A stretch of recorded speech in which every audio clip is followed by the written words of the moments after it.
Welcome to Subscription Prescription, the podcast where you get the information you need to scale your subscription program.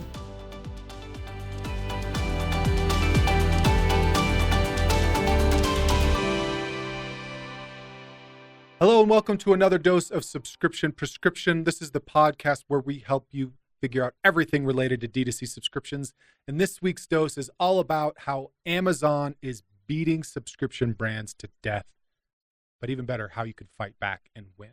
Now, we all know who Amazon is. We all know what they do well. But as a recap, let's talk through some of the reasons why people will shop on Amazon for your product instead of shopping on your website. The first thing as it comes down to is trust, right? People know Amazon. They know that if there's an issue or anything else comes up, Amazon is going to side with them. They need to do a return, a refund, a dispute of any kind. Amazon, in 99% of cases, is siding with the consumer.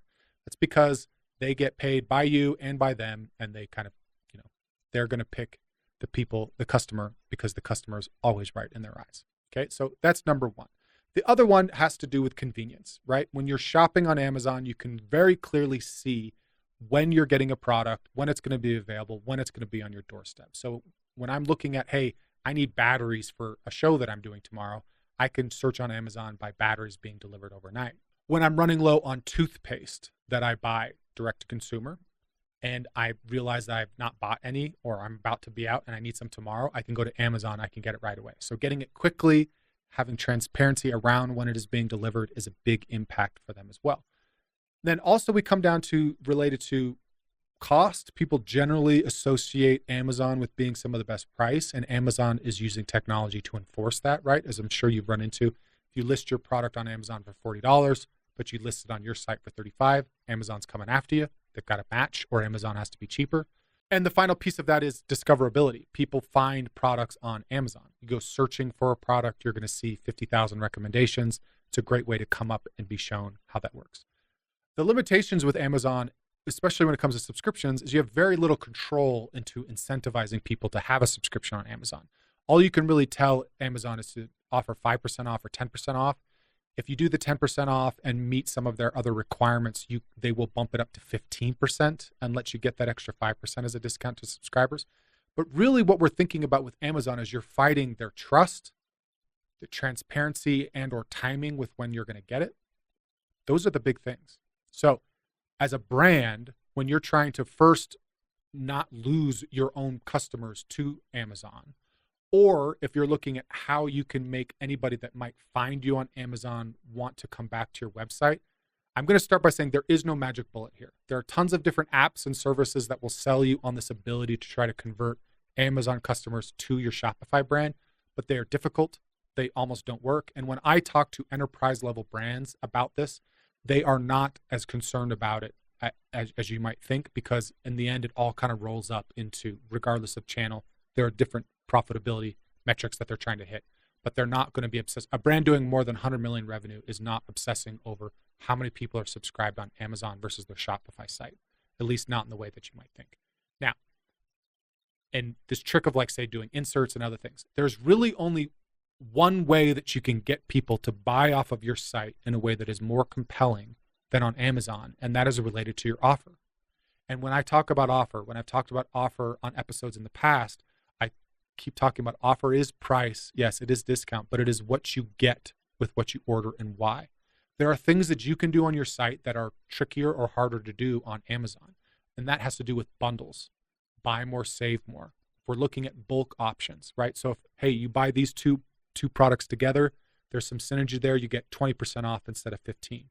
If you buy 3 of this product at once, you're going to save an extra 20% off, right? That kind of complexity is not available on Amazon. Or hey, gift with purchase, free shipping, these types of things. Granted, Amazon is doing free shipping if you're a Prime member.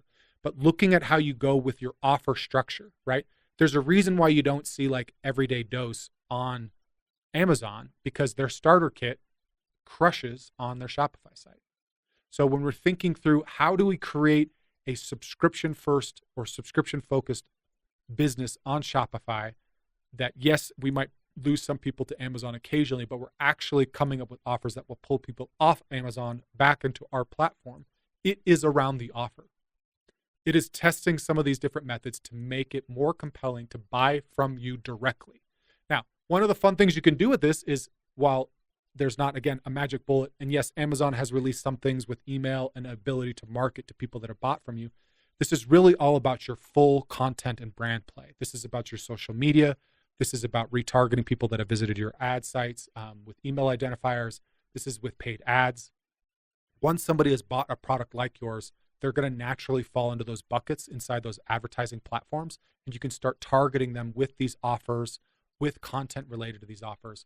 People are going to see it. If I start taking your product or buying your product from Amazon, I'm going to be that much more if I buy your product off Amazon and I like it, I'm going to be that much more likely to notice your ads and your content, potentially even follow you on Instagram or Twitter or whatever social media feed you're on. And then I'm going to see these offers and all this content that you're coming out to try to convert me over there. Okay. So that's the whole idea. We're looking at people that are potentially either a warm audience because they've tried the product before, or people that are comparative shopping. They're looking at your product on your site. They're looking at your product on Amazon. Which one is going to be more compelling? Which one's going to be better? And you have the power to make your Shopify offer incredibly more compelling and convert better and keep people inside platforms so you can own that customer experience by investing in the offer. Now, there's a couple other things I want to talk about here, and that relates to kind of timing and some of this transparency elements. There are a lot of tools that are making it easier to understand like when products are going to show up. So we've talked about Next Time briefly in the past. This is a tool that a brand like Garden Cup, for example, is able to show you as part of the checkout process, because they're perishable salads, when it's actually going to arrive. And you can pick your initial delivery date depending on when you're going to be home. And then within the subscription app experience, you're able to see that same thing. You're able to see when the order is going to be delivered before it even processes, right? That's a really, really great thing. That's one of the things I love about Amazon, and that's what Next Time is doing for Shopify subscription brands to make that really a lot more powerful. In addition to that, there are some apps like, say, like Shipper HQ or PDQ that are showing like, hey, this is your expected delivery date on the order that's in the cart for you once you put in your address. That creates some transparency around that for people that are interested in buying from you or not, wondering if it's going to be on time or not. The other thing, and again, this is one of the elements if you've ever had a subscription on Amazon, it's really easy to say like, oh, do I really need this, my kid's sleep supplement, or we're running low, when's the next one coming? You know, I log into the Amazon app, I see that, I can make a change or adjustment to get it sooner or to get it slower. And similarly, on your subscription app experience, you want something really easy to understand like that. And this is why I often suggest that brands should be investing more in SMS. It's really, really easy to get those notifications, to search for those notifications, to be communicated with in that way, so that it's a lot more effective at knowing when my order is going to show. And if I need to make a change, I can easily log in to make that happen. So making sure that login experience is really smooth, really seamless. Anything you can do to make that more powerful, because you should be able to offer at least as good of control, if not better control, for subscription customers through that subscription portal on the frequency they want, how often they're getting the product, when is it going to show up for them, having the ship now button available as well.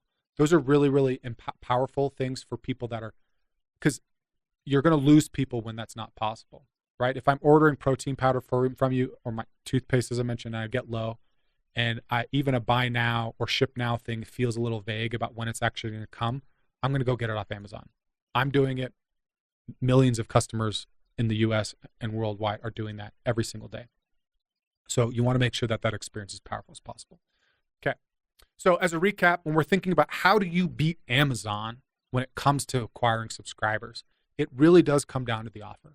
Make that offer something that isn't possible on Amazon. And it's not going to be through price or discounting. It's going to be through options like gift with purchase, about bundle options, about bulk options, around even just giving extra gift items like, you know, a cup or a mug or a t-shirt that comes with it when you order it.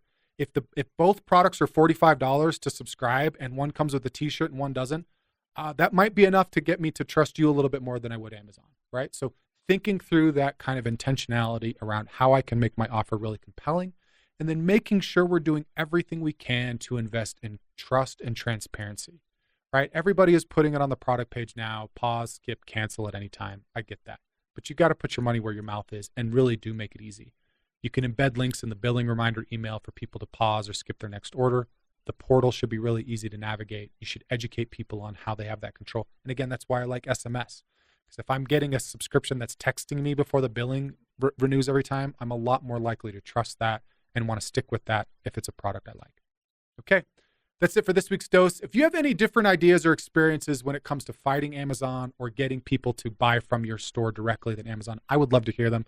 Drop them in the comments of the show or reach out to me at on LinkedIn, Matthew Holman, The Subscription Doc, or matt@thesubscriptiondoc.com. That's it for this week. Stay tuned to next week for another dose of Subscription Prescription. That's it for today. Thank you for tuning in. Please subscribe so that you can get notified when new episodes come out each week on Tuesdays.